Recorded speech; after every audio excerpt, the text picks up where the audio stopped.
Hey, Mike, welcome to this Simbi interview series of some of the best value sellers and value engineers in the business. How are you? Great, thank you. It's a sunny day in England, which is unusual, as you might know, living here now. Absolutely, absolutely. Well, look, it's really great to connect. Why don't we start with a little bit of background on you? I mean, obviously, we know you. You've got some pretty phenomenal background in terms of some of the companies you've worked with and for, and some of the achievements that you've had at those companies. Would love just a quick intro on your background. Yeah, sure. Christ, I used to like talking about this, and then I realized there's 20 years plus of background now, which is getting scary.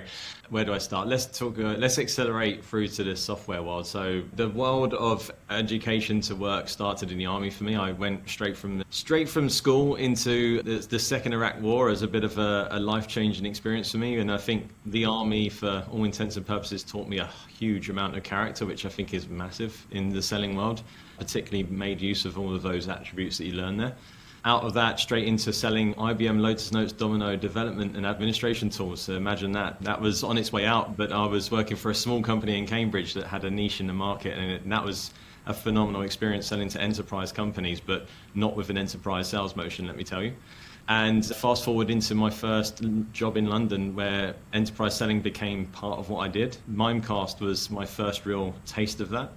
And I ran the European channel out there outside of the UK that hadn't explored much of the English-speaking Europe market. So I bravely vetoed into the MD at the time and said, hey, how about you give me a shot at doing that? And I created a small team there, and we did really well. And I got headhunted from that job into BMC. And I think that's probably why me and you are speaking today. The famous BMC Mafia, we've heard. And the BMC Mafia, what a great term. I think it's probably absolutely relevant. I call it the BMC family tree of value, because you can almost tell from top down where all those people have spread to in the organization and the success that follows them. So we'll talk more about that, I'm sure. But that was where I cut my teeth, if I'm honest. And I used all of that into Splunk, done extremely well there as well. And went out of the IC market and working for people into my own practice. So I set up a consultancy with another top seller globally. We both met at Splunk in the club trip and said, hey, why don't we go and do this as a business for startups and IPOs that can't attract the right talent? So for the last 5 years, I've had a real nice introduction into not only small companies and seed companies, some in C series rounds and D series, but also some of the biggest consultancies in the world, people like PwC, accelerating their go-to-market and their sales motion. So it's been a very, very interesting and varied 5 years of working for companies in lots of different ways. And cutting your teeth at BMC, I mean, that we've heard, it's quite legendary, the whole story, right? John McMahon, Blade Logic, and then the integration to BMC. And like you said, a lot of the work that we're doing is thanks to so many former BMC value sellers or value engineers having gone out and kind of spread that value to all the different companies that they've gone to. I equate it a bit to the Apollo space missions, that all those engineers, after the Apollo program ended, went out to the actual private sector and created billions and billions in value. And it's obviously a different scale, but similar type of value creation. Tell me a little bit more, what was it that made it so unique? Well, I think there's certainly, you're absolutely right. There were key people in that. John, obviously, you can look up John on Google, and there's amazing books. I think he does still so much for the industry, so absolutely inspiring and probably at the top of his game. And there's a few names like that. Other names to mention, people like Paul Kant, who's still there now, who's worked his way all the way to the top in BMC. People don't talk about him as much, but between him, Jeremy Duggan, that you might have heard about, and Steve McCluskey, who is on a lot of boards of a lot of successful companies and extremely successful. Stevie Mac, as he's named. Yeah, that's it. So I don't know. Well, I won't claim that I know Stevie or Jeremy in any way, shape or form to have drinks with, but certainly their lessons filtered down to me and my teams. I was sat underneath a group of excellent people like Don Darcy, Adam Quartermain, Emma Maslin, Ian Burley. I mean, that's just to name a few. Stevie Hamilton. These guys have gone on to run Tanium, Sprinkler, Mongo, writing books, angel investors, you name it, right? So, I mean, they were RSDs, imagine the trajectory they've been on because of those types of learning. So I was very fortunate to still be part of that lesson, and the makeup and DNA that those guys gave from their management processes down into those people and then onwards into people like me, who was a simple account manager at the time, really, I think, made all the difference. And what I find, and the more we speak to people like you and do more research into our own product, is they really develop this scientific, programmatic, systematic process to sales, right? They applied a real methodology to what probably otherwise was more of a scattered, hope is not a strategy or was a strategy type of sales approach in the past. And I'd love to, what really makes that form of value selling so unique? And I'd love to hear your definition of it and how you have applied it in the work that you've done. So there's a big difference between the type of lessons you get from managers who try to do it the right way and actually those that have lived and breathed this type of science. And there is a science, and then there's a whole bunch of character attributes in your hiring that bring the creativity, bring the intelligence, bring things like EQ into the sales process. And there's a lot of problem solving, a lot of creativity that goes on. But if you have the guardrails of enterprise sales process down, the methodology down, some of the key factors of that are really institutionalized in those types of organizations. And they start from the beginning phone call. Actually, not even that. They start from preparation. How do you prep to go and speak to customers and talk value from the very beginning? So I'll give you an idea. So if you're doing a PG plan, if you walk into an average company today, typically it's product-led co-founders who've got great technology. They'll start with selling on features and functions. They'll talk about growing relationships with people, networking, and trying to show how much our tool can do compared to the competition, etc.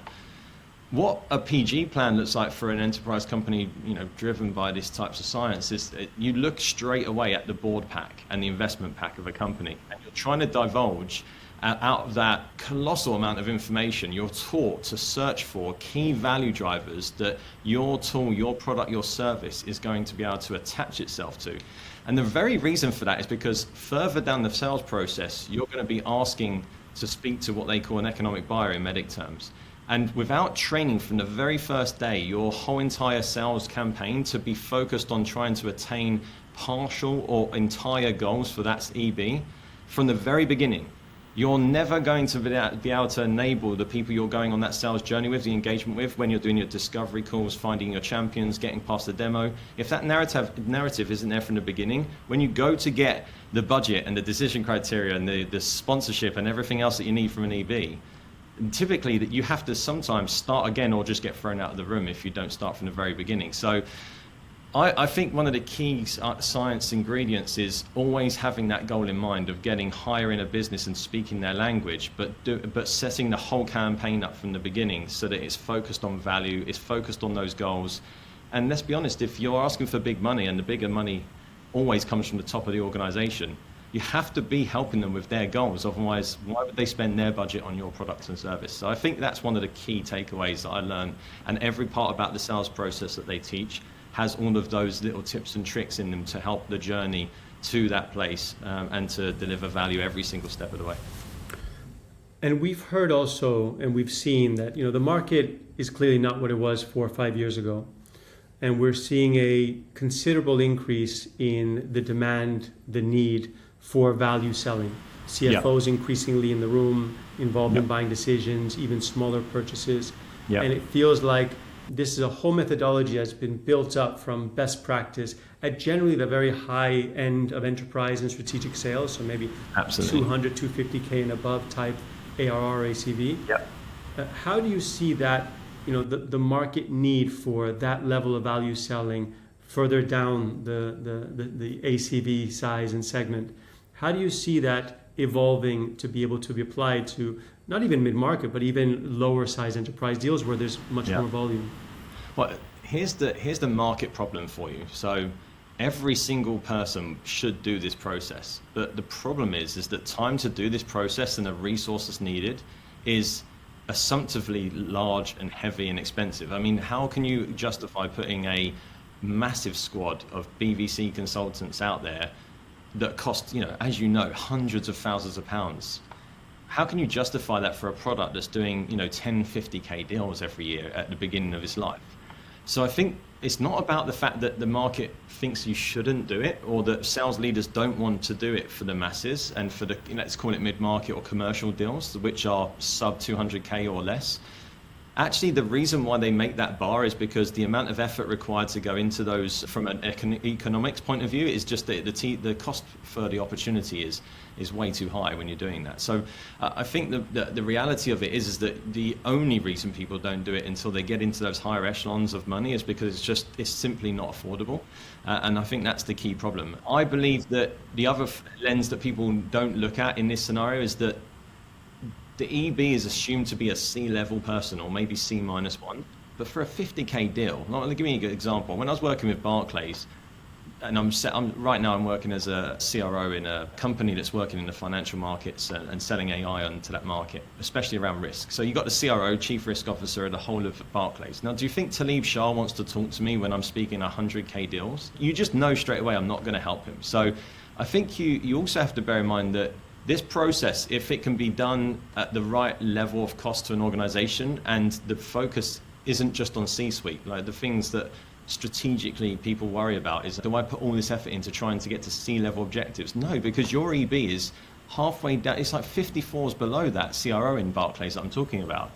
To spend 50 grand is probably not even the toilet paper in Barclays building in London. So think about who your EB really is. If it's access to discretionary spend and it's 50K, then focus on that market and think about the value of those people. Don't necessarily take the signer as somebody C-level driven, and make sure that they can visibly see value just as much as anybody else needs. They've got to go to somebody to get it signed off, and they're going to be numbers driven.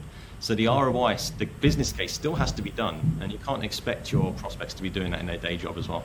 I was going to say, I presume even at that level, the business case would still need to be generated or created, right? 100%. There is nobody today, and I was in a big market talk yesterday of the global economic leader at HSBC. It's going to be another 16 months or so until the rates, about 2% they think it's going to stay at for the economy here, is going to start having an effect on things like IPO markets and so on. And everyone gets affected by these things globally. The reality of it is that right now you need to prove every penny you're spending, because all those investors that are asking for where their money's at, well, the returns they haven't had, that's still a very painful experience for them. So everything is tight. And actually, I don't know if it's going to change much, Martin. I think people now have learned that if you want to spend money, you need to try to qualify what you're doing and be able to put the hard dollars behind it. And so show where the return on investment is. That's become really apparent in the market in every deal, not even $1 million deals. We're talking anything that's 50K, 100K, 200K, anything at all that's more than an expense bill is asking for some sort of business case. And at the end, a business case is nothing more than a decision support tool, right? It's something that what we found, at least in our work, is that it's something that the rep is basically developing or creating for their champion, to help them rally their own internal stakeholders to help them make a decision. Yeah, I think business cases are seen as pieces of admin, and actually it's completely the opposite.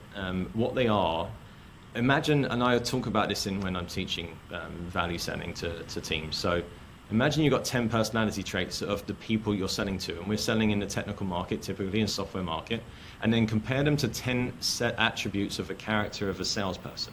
Often there is almost zero crossover. So if you bear that in mind, the second part of that is they're busy. I mean, I don't know if you noticed, but there has been an overwhelming amount of people saying that they don't have enough resources and they got to do more with less resources. That's been going on for years now. It's compounding every day, even worse. So you've got people that don't have time, people that are not equipped, and then think about the political issue that you're putting them against in their own building. So imagine they've got a team. They're definitely going to have a team of people or teams of people that are at their level and their manager. And there's always somebody that's smarter than them or wants to fight with them in that room, I promise you, because everybody, if it's a champion, they're fighting for promotion, they're trying to be a change agent. They've got to politically persuade a group of people that this third-party tool has essentially got the power to change the business for the better. Now, they've had 2 or 3 hours of demos from most of the sales cycles I've seen at this point. It takes salespeople 6 months. Don't forget, they've got 10 attributes different to these guys. So you've got the worst blend of salesmanship mixed with the worst amount of sales training you've ever had with people that are really got the worst competition to fight against. So you absolutely need to give them the tools to win. I read in this book called The Jolt Effect that 40 to 60% of deals die to indecision. In other words, companies aren't losing a lot of the time to their competitors. They're losing because they haven't effectively enabled their champion to make a decision. And what we bring that down to, our hypothesis, is that they haven't given their champion enough of a business case to go and get that decision done. It just gets kicked down the road. And that means that sales cycles prolong, forecasts are completely incorrect. Reps love to keep things in the forecast thinking, hopefully it'll come in. But if a champion doesn't have enough confidence, and that confidence should come from the collaboration between the rep and them and the business case, they're not going to go in and advocate. What's your thought on that? I think it's absolutely paramount what you just said, and I truly believe that this is one of the major reasons why the mid-market stays at mid-market for so long. I've literally sat in teams who, when I've turned up, believed that they couldn't do strategic value, couldn't sell to certain people, the tool was only capable of doing X, Y, and Z, the amount of money you could go and get in a single deal was X. They had these ceilings because they had never practiced and understood that they're at fault for disarming essentially their strongest seller in the business. And anyone that thinks they're doing a deal without a champion is absolutely wrong. They might not have known they had a champion. And the worst thing about bad salespeople and bad sales process is still sells sometimes, like 2 out of 10 times maybe, right? And this is the worst thing. People think, oh, you have to do this, otherwise you'll never sell anything. No, you'll sell stuff, like you will. You'll maybe sell a lot actually, but just you'll never get to multi-million-dollar deals. You'll never really see the full extent of your tool and what it's capable of doing, or service, etc. The difference when you get an A player and an A player leader, and the amount of transformation in a year, a single fiscal year, that happens when you see these people practice what you just said, is incredible. And it's game-changing for the business, their investors, and everybody else on that case, right? That leads me to ask a question. In your experience, having worked with many different teams, many different reps, many different levels within organizations, what really separates the A players from the Bs and Cs? So prep is massively different. The level of execution is very different. So the follow-ups, the timeliness of that, the detail in it. Like, imagine that you've done a meeting with someone for 2 hours and then you follow up with bullet points the same day or the next day, that they could literally, and things like the force management value frameworks, which are beautiful ways of storyboarding what you've just learned and everything that's there, and then being able to re-qualify what you think you heard so they can correct it. And then they can literally use those things in a meeting the following day, and they can sound just as good as any salesperson because it's literally there in a storyboard for them. They can forward that to their team and nobody can argue with the value that's there. So things like execution, obviously the value side of it, I think the very big difference between top salespeople is getting higher in the business and getting sponsorship to do deals, and do deals with business case value associated with what you're trying to do from a feature function point of view. So very specifically looking at value and how your tool is the difference between unlocking that value and not having that at all. So even the cost of the loss of opportunity by not having the tool in place. So I've seen great salespeople selling the fact that if they don't do this deal, every month they don't do the deal, they're losing $500,000 worth of value. Even forcing the why now in such things. So calling higher and using their ecosystem beautifully with things like business value at the forefront of what they do. And I had this great sentence that come from Adam Quartermain, who's currently kicking ass at Harness. He's got a great team there. They're going to go in amazing direction, I'm sure. He's just IPO'd with Sprinkler. If you look at what he said to me, it was very, very eloquent, but it's something around that execution piece, which said, every single exchange of communication, Mike, he said, you have to offer a fair exchange of value. So where is your email offering fair exchange of value? When you ask someone for 15 minutes of their time, or even 2 minutes to read that email, or a half an hour meeting, if you have that fair exchange of value in your mindset every time, you can't really miss. And it's changed everything about the way I book meetings, how I put agendas there, how I go to a C-level meeting prepared, because the level of difference between a discovery session with a low-level analyst level person versus the CEO, it's really obvious. I love it. But actually, It's not so obvious when you take those things away and you just think about every interaction. People just forget in between stuff. So that's so true. And it's a really great point, because if you're in a discovery call, likely one of your first, if not your first call with a prospect, and you're trying to get information from them, you're suddenly asking them. It's all take, right? Asking, and you're just taking a leap of faith that they will have all the comfort in the world to share with you information that they might consider pretty confidential, right? Absolutely. It is incredible, Mike, when I think about when I was unconsciously incompetent as this great competency skill. I didn't know what I didn't know. And I was emailing people, follow-ups to a meeting maybe at best, but I would leave it for a week where a customer would have just done a meeting with me, and I assumed so much about what they were going to go and get done. It's incredibly naive when I look back now, but I imagine people listening to this and the masses out there will be questioning themselves about how many emails they sent this week, or how many things they didn't arm their champion with, or execution they weren't thinking about prior to the call that will really help them in their future. What we found, and just a little, it's going to sound like a little bit of a plug for Simbi, our product, but what we found is when reps use our product, our business case platform, the template on a call with a prospect, and share the screen and show them what they're doing, the purpose of discovery, and use that as a way to ask the questions and say this is collaborative, it just changes everything, because it suddenly, further to what you were saying, what Adam Quartermain, that whole concept of the value exchange, you're showing them you're actually building something for them. And so they become much more vested in building out that business case together, which is informed by the discovery information. So suddenly you're jumping 2 or 3 meetings, because you're suddenly collectively starting to build out the business case with a value hypothesis, getting that validated or confirmed directly there, and then together you start to say, here, this is the starting point. Let's start to refine this further. We get much higher levels of response rates from what we hear of those champions back, or the prospects back to their reps. I would say that I'd go one step further and say you don't just get responses when you do these things well. You actually get people pulling on you. Like, particularly in the latter parts of your deal cycle, you get people that are pulling and attracting you to make the meeting, to do you need anything else? Like, where are we at with this? I've done X, Y, and Z updates, that without chasing them. And how beautiful is that, when traditionally salespeople are known for being annoying, pesty project managers of the sales cycle, going, are we there yet? Are we there yet? Like the kids in the back of the car on the beach holiday.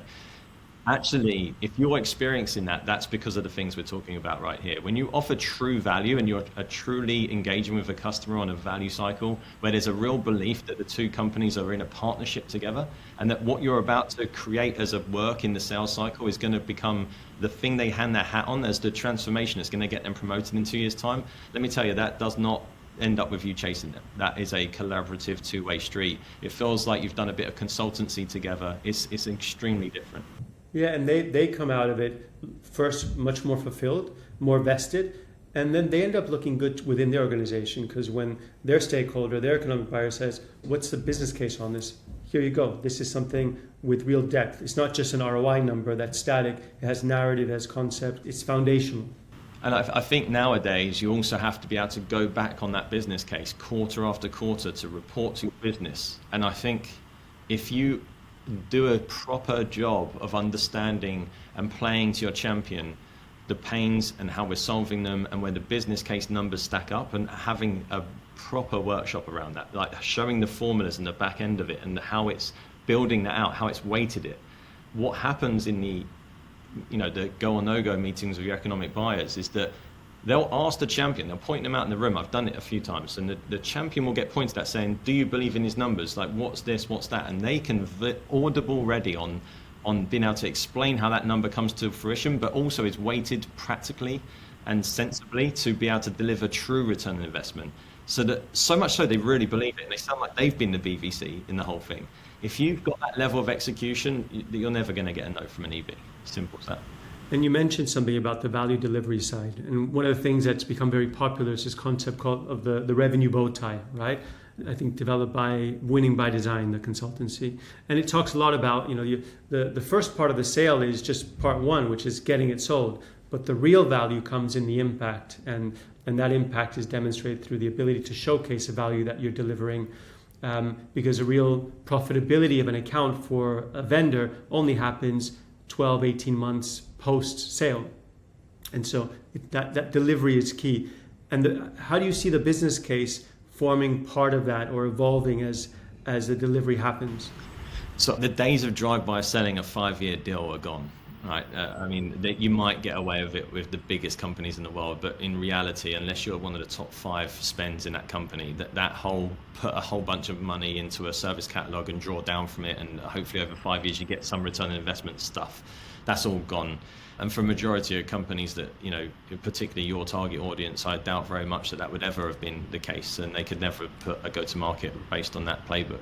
So I think the reality of it reminds me a bit of CI/CD.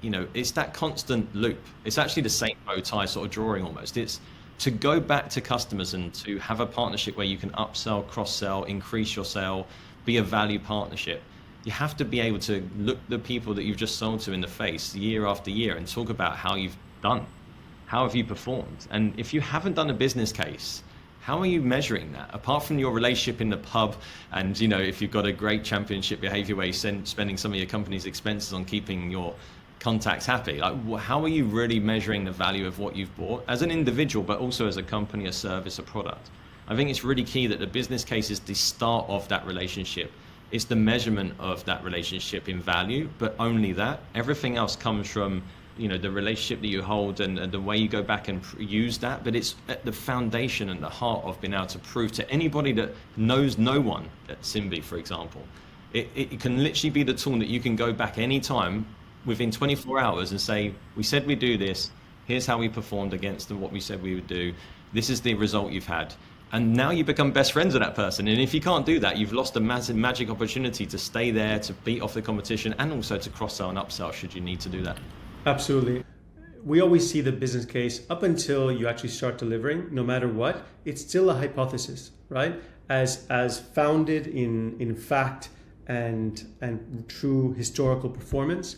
Until you start delivering, that business case is purely hypothetical and a belief of both parties that is the value that's going to be created. And so it's so important that you have a measurement capability and that continuity of how are we doing versus a business case, because then it can help you course correct, upsell, cross-sell, like you said. It also gives you an audit of why decisions were made, because like you said, if 3 years down the road maybe people have left, but if you've got that there, you understand that okay, this business case was predicated on this reality. How has that changed? Yeah. But also the commitment from both parties to deliver something in that process, because no one's going to use Simbi unless their sales management, for example, have decided that this is what they want to do. They're going to implement it into their practices and their processes, and that these are the people, the team, the amount, whatever the metric you've decided is going to be committed to for that period of time. And we both know that it's in some cases, and it happens, you have to be accountable to what you don't deliver on, and that happens. And people are okay if you're honest and very, say, on point with those things. So if your implementation didn't quite work out the way you want, as long as you're explaining every step of the way and what you're going to do to fix it, I find that that's okay.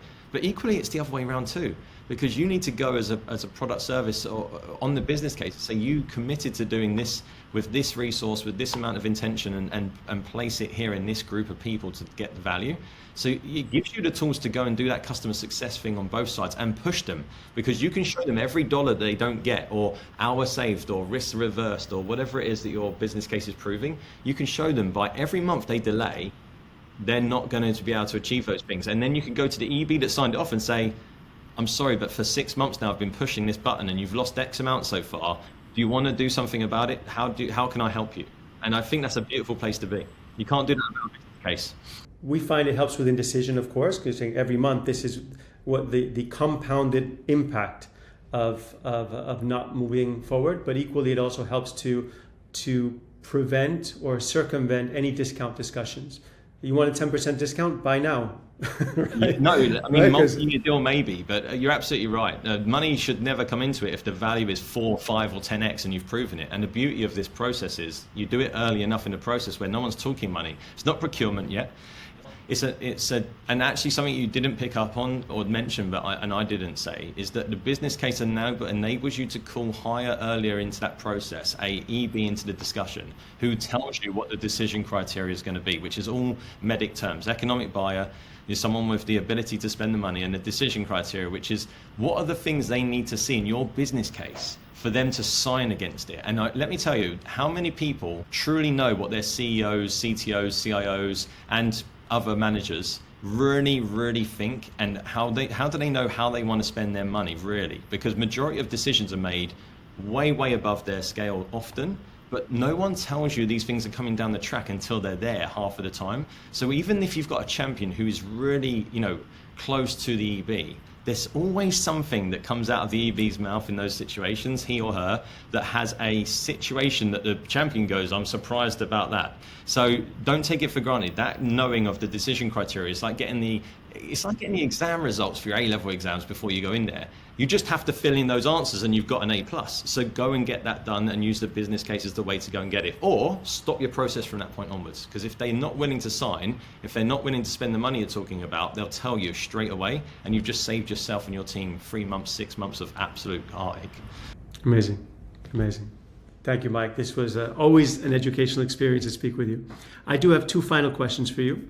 First one is, you've had a long, illustrious career with many years still ahead. That's the long part. Who would you say is the best value seller you've ever worked with? Besides yourself, of course.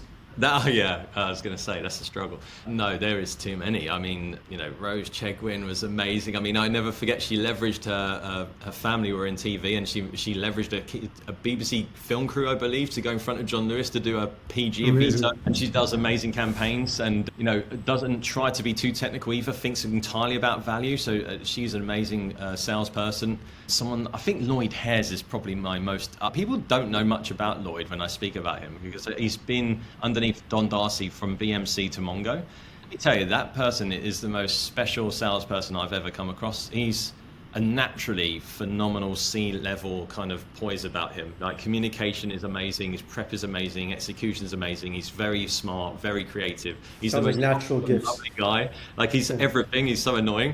It's really unbelievably hard to follow act, especially if you had a QBR and he was first. You hated that. He was everything you wanted. He was somebody that would do all of the things that you need, but the value selling part, I would say that he took it to extraordinary levels when it comes to the research and to aligning to the economic buyer's real needs, and then all the way through the campaign, making sure the ecosystem was fully on point for that. So I think by far he was an outstanding, probably best in my career yet, value salesperson. Amazing. Second question, who is the best business value consultant, value engineer you've ever worked with? I can see all the people bringing me up after this. I've got great friends, people like Lester Van der Tul. I'm thinking right now, he's thinking, why didn't you mention me as the best sales guy? So look, there's a couple of outstanding guys. You already work with Avatar, who's great, who's super passionate and a very beautiful personality, which is always nice. But people that stand out on top of that, people like Lee Edney that you're not connected to yet. So Lee Edney was by far the most astute C guy I've worked with, who took the best of the best practice frameworks and the pain that the customer talked about, and he would write up the maturity of their team against best practices and frameworks in the industry, as well as the entire value cycle. But he could narrate that audibly to anybody on point. And he didn't even need me in the room. Part of what I was a bit worried about was that actually he might as well have just been the sales guy and the BBC. It was that good. But no, phenomenal talent, and again, a super nice guy and super humble. Dave Conrafford, to mention another, I know you're working with him as well. He's an unbelievable BBC. If you get a chance to work with him, he's great. What we found is it's an incredible community. The entire BBC community, BBC community, they very generous with their time, their insights, and they love to share. And equally, it kind of raises everybody's game, right? Because it's a continuous effort in improving, evolving strategies and the science behind it.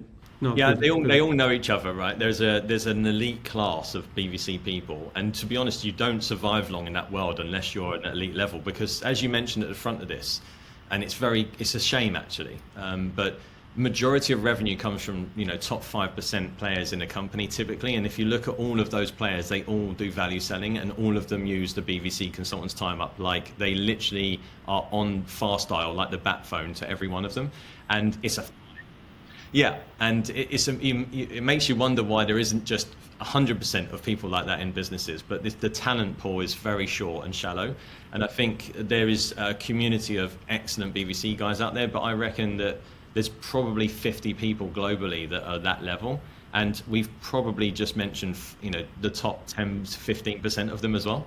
So yeah, it's a shame there isn't a bigger community. Let's hope that changes, but that's why Simply exists, I guess. For sure. Mike, thank you so much for your time. This was really, really enjoyable, as always. Yeah, a pleasure, Martin. Let's do it again. Okay, yeah, for sure. We will. Thanks a lot. Cheers. Have a good one.